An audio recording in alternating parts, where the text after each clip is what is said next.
Hi, everyone. I'm Mona Shu. And I'm Mackenzie Peterson, and this is a special psych session series on mentoring. Our guest today is Dr. Karen Naufel, who is a professor at Georgia Southern University. Dr. Naufel received her experimental psychology PhD from the University of Arkansas. Her research is in the area of applied social cognition, and she also has strong interests in ethics and research and the scholarship of teaching and learning. Dr. Naufel has been on Psych Sessions twice before, and you should check out those episodes. In episode 125, she chats with Eric about teaching, research, and volunteer efforts. And in episode 7 of the Ask series, she answers the question, how do you keep lectures engaging? In addition to her excellent teaching and research, Dr. Naufel is also an experienced mentor working with students through her lab. She has also helped our field think about important issues such as the ethics of research mentoring. This was the topic of a fantastic keynote at the Rocky Mountain Psychological Association in 2022, where she gave us a much needed call to action as well as tips and resources. We're very excited to be talking with her today about mentoring. Welcome back to Psych Sessions, Karen, and welcome to our series on mentoring. Right. Thank you so much for having me. I'm excited to be here. And thank you for that introduction. Yeah, absolutely. We're super excited for you to be here. So we'll just get right into it. Karen, what is mentoring to you? Oh, mentoring it's so much. It's hard to just put it in like a single sentence, but mentoring, it's making sure mentor mentee that the mentees have everything that they need in order to succeed. It's about helping students in that context be as successful as they can possibly be and equipping them with whatever they need.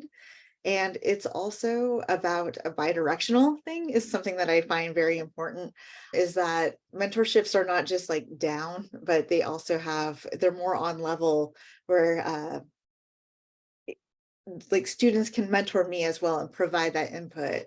And so it's really kind of hard to keep together in just one statement.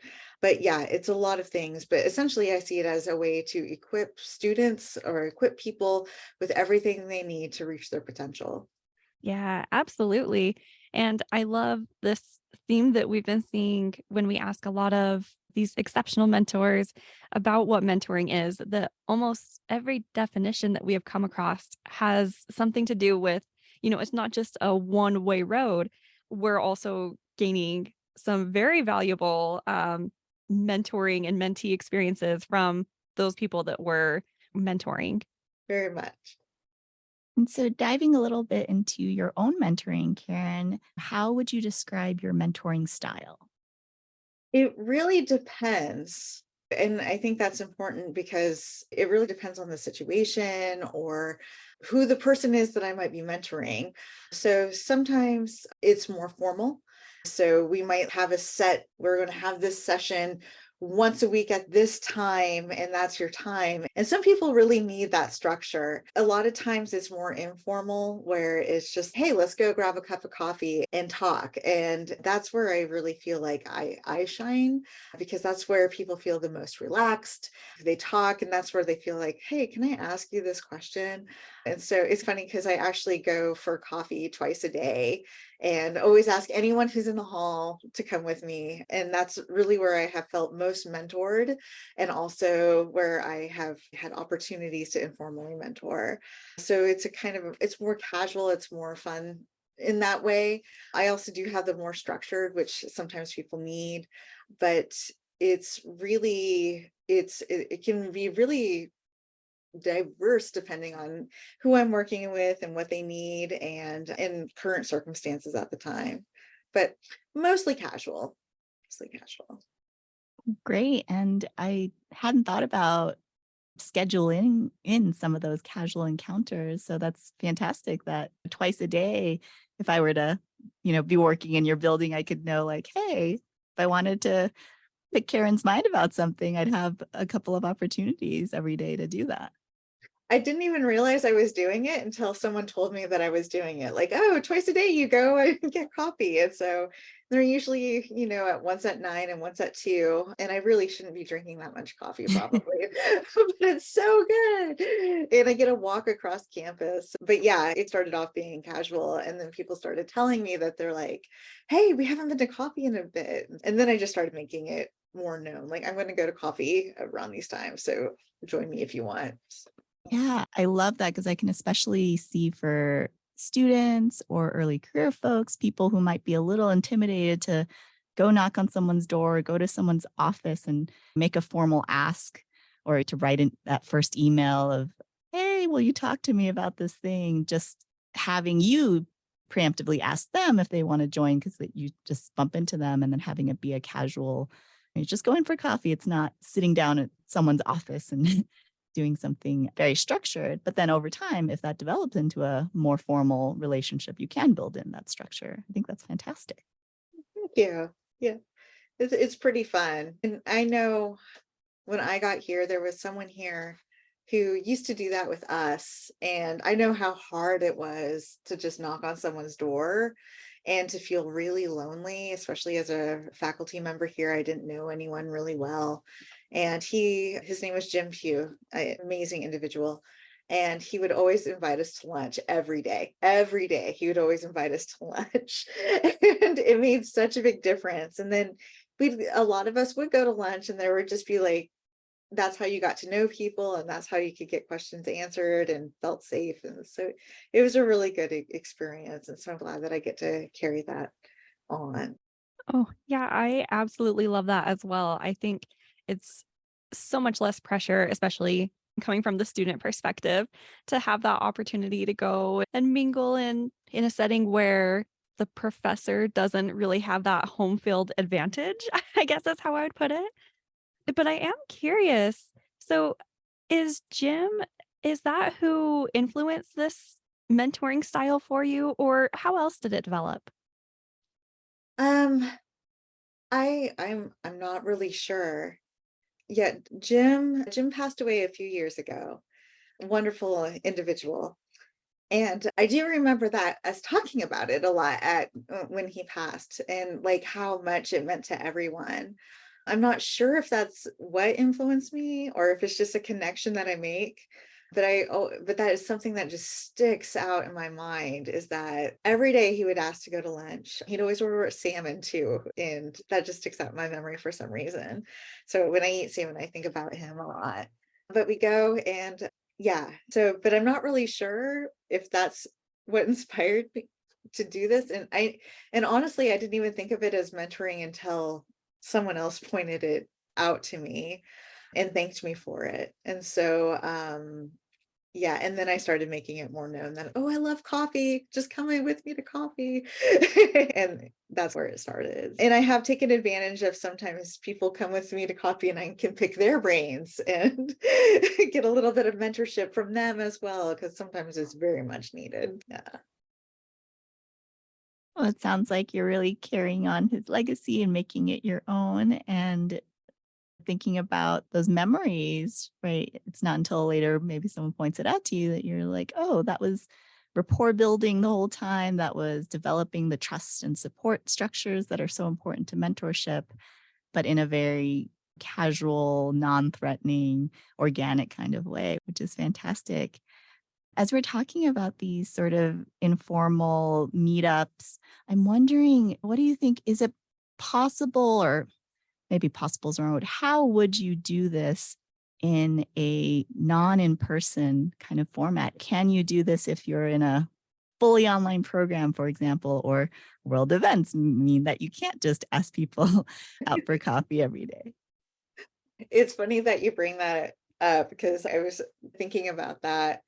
And one of the things that when we were in the pandemic and everything was online, that was actually something that really tried hard to do. Mm. And I did host a coffee with Dr. N online Oh, every once yay. in a while for students. And so I'm like, hey, I'm like, this is informal if you just want to have coffee.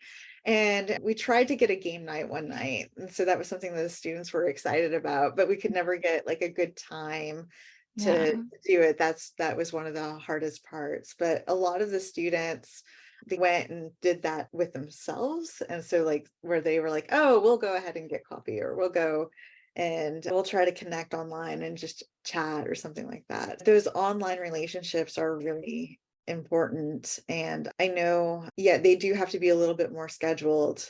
And yeah, it's almost like we need virtual hallways and just click and Mm. like, hey, coffee, like a little chat line, and we can have coffee together on online or whatever beverage of your choice that you would like to drink at that moment. So yeah, that was something that we did try to do, or host virtual game nights to get that in there and people could still talk, but it wasn't formal. And so I feel like sometimes the formalness, which I do have that because some people need that and want that, and sometimes it's just completely appropriate to have that, but sometimes the formalness can be intimidating, where it's, are they going to think that I'm annoying? Is this a really silly question to ask? Or something along those lines. So I think in the virtual environment, it's important to have those types of informal gathering where you don't even call it mentoring. It's just, hey, we're getting together for a game night, or feeling kind of lonely. Like, why don't we go ahead and just have a call? And so we can see your faces or something along those lines. And just to help get people connected so that mentoring, that implicit mentoring can happen if it needs to. I'm so glad you were able to switch it over and still continue that even in a different format. Because I think for a lot of folks, sometimes it was you just put a big pause on things, right? Until things are back to quote unquote normal. And that's not ideal. It's really hard. I look back to that time period, and my institution went back in person a lot sooner than a lot of places around the United Mm. States. That part where we were like virtual and just trying to form connections with each other, and students especially, and like not having that conversation after class with a professor about like, I'm thinking about grad school, like how do you do that? That was so hard. And so trying to make sure that we had all of that established so students could reach out and could get that mentorship that they need. And as we start moving into more online programs or virtual programs, Mhm. that's going to be an important component to consider, is that it's not just about the classes, like how do we connect students to make sure that they have experiential learning opportunities that often cultivate that mentoring experience for them. And it's not an easy answer because a lot of mentoring takes place in those hallway conversations. So really considering how to do that is so important. Yeah, it sounds like you tackled it really well. This is a very challenging area and are, thinking about being very inclusive when we're thinking about virtual environments, which for many folks, that's the only environment in which you might be engaging in higher education. Maybe a sort of a special question, and Okay. because of your RMPA keynote, I will say I was so lucky to be in the audience that day. And thinking back to it, I can think of it as you mentoring the field a little bit in this very important area. Wow. I think it will go down forever as one of the best talks I've seen because it's one of those talks that made me go, oh my gosh, this is something I hadn't thought about. How could I not have thought about it? And I have to immediately change the way I do things. This was a talk about ethics surrounding research assistants because we have all these ethics trainings for participants in studies, but nothing in terms of how do we protect our research assistants who may be doing work that is physically dangerous, psychologically, emotionally dangerous, if they're reading things that are very upsetting or doing paradigms that are very challenging. So, first, thank you very much for that. I guess as a question, can you tell us a little bit more about, for those who weren't there for the talk, just a little background to how that developed and your key takeaways that you gave us that day?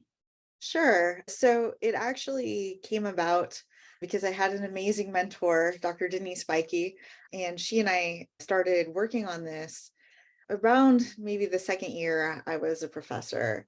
And one of the things that we were talking about is we were talking about IRBs and completing those review board protocols and how they always focused on the participants. And she made a casual comment and she was like, we really should be focusing on the research assistants in this point. And at that time, one of the jobs that I had as a grad student was to code narratives. And people wrote about their unpleasant events, and I had to transcribe them and code them. And it was really hard. And so we started looking into it a little bit more deeply to see, like, well, do researchers experience risks? And once you see it, you really can't unsee it, but you just start seeing like little footnotes in an article and, oh yeah, a participant got hurt in this. Or you'll start seeing something like written out there. A couple of people were arrested while doing this, and but nothing more. And it's like, wait, what? What happened? And the more that we got into it, we have a lot of anecdotes, which are not scientific at all. And then we have a lot, and then we started collecting data as well. But it's just really one of the things that we have found is that researchers can experience physical risk. So they can be exposed to pathogens. And this was a big concern in COVID-19 research. They can be hurt by an apparatus. Animals can bite them. And even though you're supposed to wear bite gloves, there was studies done by other authors that showed that safety protocols aren't always in place. And so there's like some physical risks. Participants have gotten angry before and aggressed on to the participant. There's also emotional risk, and this is something that we often see in mental health care and healthcare, like compassion fatigue. But that can also happen if there's a researcher. They might get secondary post-traumatic stress symptoms by reading traumatic narratives, or even in deception, like constantly having to lie to a person over and over and over again can be stressful. So there's also these psychological risks that are there. And there's psychological risks if they have to do something risky or it's bordering unethical, it can create a burden on them. Those are some of the risks there. And then sometimes we may ask our RAs to do things that are socially unacceptable for the sake of research. And they may be in a video that's served as stimuli, but they don't necessarily give consent or talk about how that video can be used. And then maybe 20 years from now, is that video appearing on YouTube, or someone seeing that video that maybe I was like, hey, I saw you in this video and you were doing X, Y, and Z. And we don't have those protocols in place. And so these were things that started popping up. And I'm not the only researcher that's looked at them, but they aren't well known among people. People, when I talk about this, people usually aren't like, oh, I like hurting RAs, it's fun. They're like, oh my gosh, I never thought about it. Right. So it's usually the response that I get. And so what we've been trying to do is we've been trying to inform people on what to do and then create systems and cultivating a culture of safety in laboratories. So that way students, researchers, and even non-student researchers are protected, but the work can still get done. And so it's just thinking about these things ahead of time. Super, super important work. And I was definitely one of those people who was like, oh, I've never thought about this before. And oh gosh, how come I had never thought about this before? But immediately after that talk, I came back and was like, I need to revamp how I introduce students to the lab and those conversations and be much more thoughtful about regular check-ins. Our lab has a community agreement now that we update together every semester. And so that's just the beginning. And I'm sure there's more stuff, especially if we do work that is a little more risky. Right now, not so much, but certainly some of the protocols that we've done in the past have been like, oh, there should have definitely been more in place. So thank you for that. Thank you. And that's awesome. And that's the point. I know that my lab has definitely not been perfect. And every once in a while, I'm like, oh my gosh, I can't believe I had my students do that. And hindsight is always 2020. And that's where I feel like it's important for us as mentors and instructors and students to talk about these things so we can also learn from each other. Because some things that I didn't think would be harmful or risky ended up being risky. And things like, oh, here, would you call these people to collect some data and do an over the phone survey? I didn't realize how stressful that could be. And then when you have that knowledge, then it's now we can develop protocols. How do we make this less stressful? How can we make it doable? And so I think it's great that you have a community agreement. I think that's fantastic. And it is really my hope that we start talking openly about these things so we can learn from each other to cultivate that culture of safety in our laboratories. And Karen, I was wondering if maybe you could give some advice for students who maybe are engaging in some research projects, especially maybe those who are just starting out in grad school or especially undergrads where they're like, oh, well, I feel a little uncomfortable about this, but I need to get this experience because I need it to get into grad school. What would you say to those students about approaching their PI or their mentor if they are a little bit uncomfortable with some things that are happening in the lab? So one of the things that I would suggest is to ask about it and say like, hey, this keeps happening. Is there something like, how can we fix it? Or and that can maybe even raise awareness that it is happening. And sometimes if a mentor or PI has that knowledge, they may start realizing, and I know this hasn't been the case in my laboratory. It's, oh, I had no idea that would even be a reaction. So let's sit down and talk about it. And it sounds like my study is going awful. So we should probably sit down and rethink it. But I do encourage students to ask about it or ask, is this normal? Or I don't feel like I have this protocol down. Do you have suggestions? Can we go through it just to make sure that I'm doing the study correctly? Because something just doesn't seem right here. And then if needed, if it's something like coding narratives and there's like hundreds of narratives, ask about breaks, ask about things, and make sure that you schedule time for self-care in there. If it's going to be coding things that are just really stressful. I also encourage, if possible, to be a part of a lab where you get to know other students in the lab and build that community of social support. Social support is such a buffer to a lot of these risks and things, and just having that other person there to help problem solve is really helpful. The other thing is like, that's an ideal situation where you have this mentor who is amazing and they're like, oh yes, of course I want to help you and make you as successful as possible. I can't say 100% sure that all mentors are like that. And so the other thing that I also recommend is looking around in the university for somebody else to go to. So for instance, I know oftentimes like a dean of students acts as a advocate for students. And so if there's things going on and the student's uncomfortable and they're not really sure what to do, maybe they don't feel comfortable going to the mentor, but maybe they could go to a dean of students or their student advocate and talk to them and say, I'm in this situation and I'm really struggling. What do you suggest I do?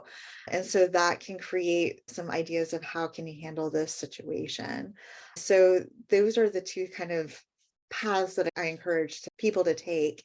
And I also encourage students to look for mentors that will uplift them as opposed to squash them and deplete their soul. That is one of the most important things I think is research experience. We always say it's important, and it is very important, but your soul is important too.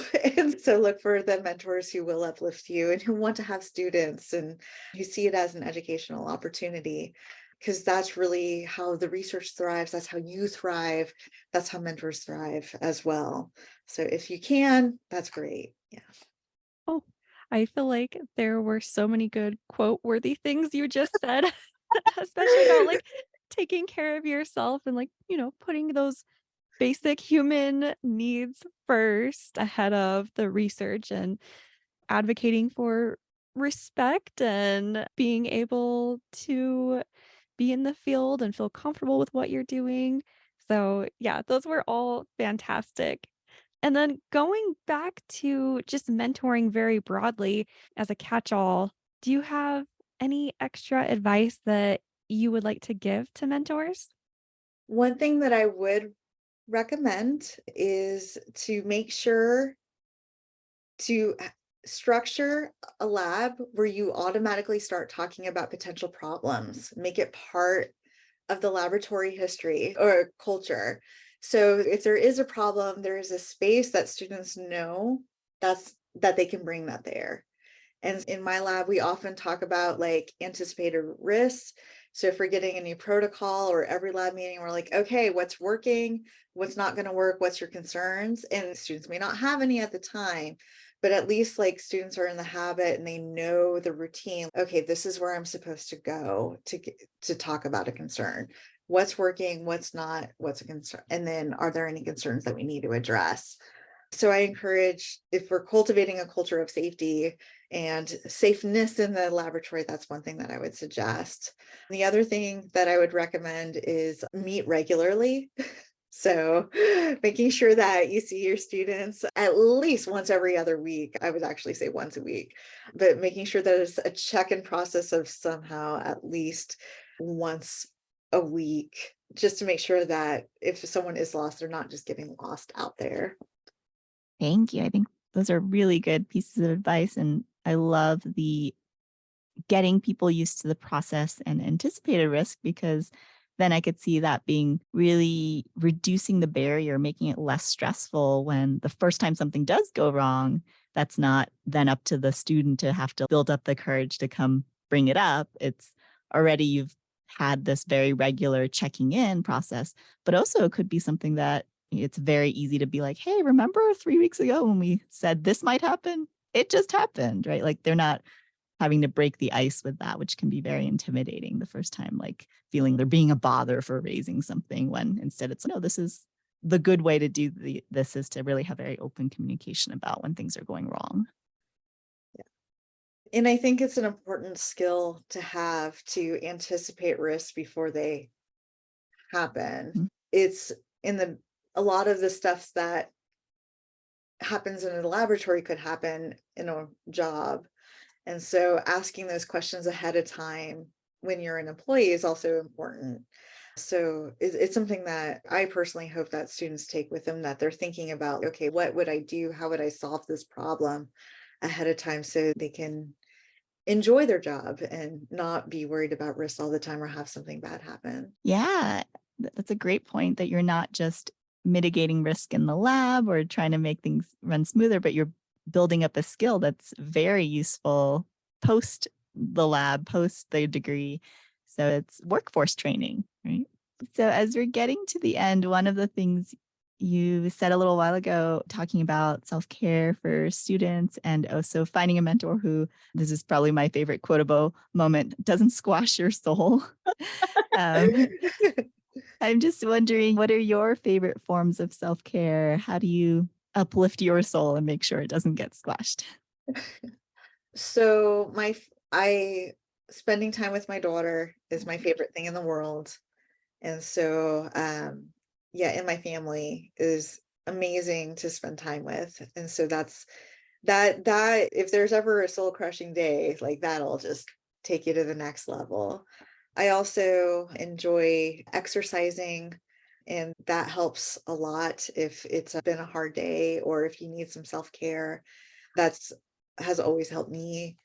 And then sometimes like part of self-care is like accepting that things aren't great and just letting the emotions roll with it. Mm. Sometimes those emotions can signal to you like something is wrong and help engage that problem solving process.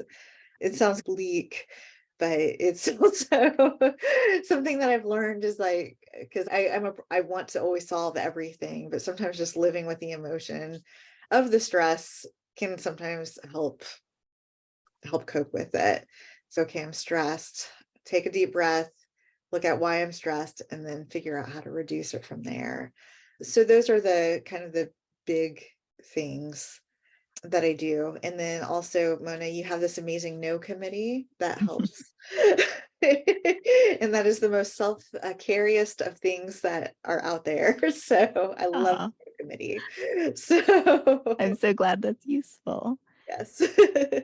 Those all sound like great forms of self-care, and I don't think that last one was bleak at all. I think it's really important to remember that self-care is not just the things that bring us joy and rest and relaxation. It's also being able to process our emotions, handle them, and we can't all be feeling super happy and excited every minute of every day, right? There are other emotions and they serve a purpose. It'd be a very weird life in a way if we never had any negative emotions ever.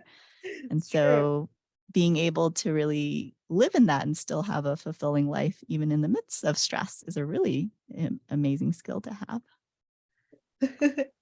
Thank you. And Mona, I just want to throw this out there because I don't know if we've actually talked about your no committee on here before. If not, maybe we can just give like a quick recap on what that is in case people aren't familiar with it. Sure. Very quickly, this is something I learned from who had written a blog about it. Essentially, it's outsourcing your decision making to people who have your best interests in mind and who will be able to help with, if you are like me, bad with self regulation in terms of saying yes to everything, particularly if it's an ask from a student. I have a very hard time saying no to when students want help with something. And essentially, it's a committee of an odd number of people. 3 is fairly typical. And every time you get asked to do something, you run it by them. And whatever the majority votes, that's what you have to do. And over time, the nice thing about having a no committee is you learn to internalize them a little. So I actually don't send my no committee many things anymore because as I type the email and I get a very good sense of, oh, there's no way they're going to let me do this. So I need to say no to this on my own. And occasionally also they act as a yes committee in the sense of if I'm not wanting to, or I'm hesitant about something because I'm doubting myself. Sometimes they'll be like, no, this is a good opportunity for you. You really should do it. And so that's happened once where I thought they were going to say no. And they were like, yes, you should do that. So it's really helpful. And it's also a nice out if you feel awkward saying no to things. You can say, like, I have to run it by my no committee. And then, sorry, they won't let me do this. I'm not allowed to. I love that. That's like, when you were a child and stuff, and you're like, oh, I don't really want to hang out. So you like push it off and put the blame on your mom. Sorry, my mom said no.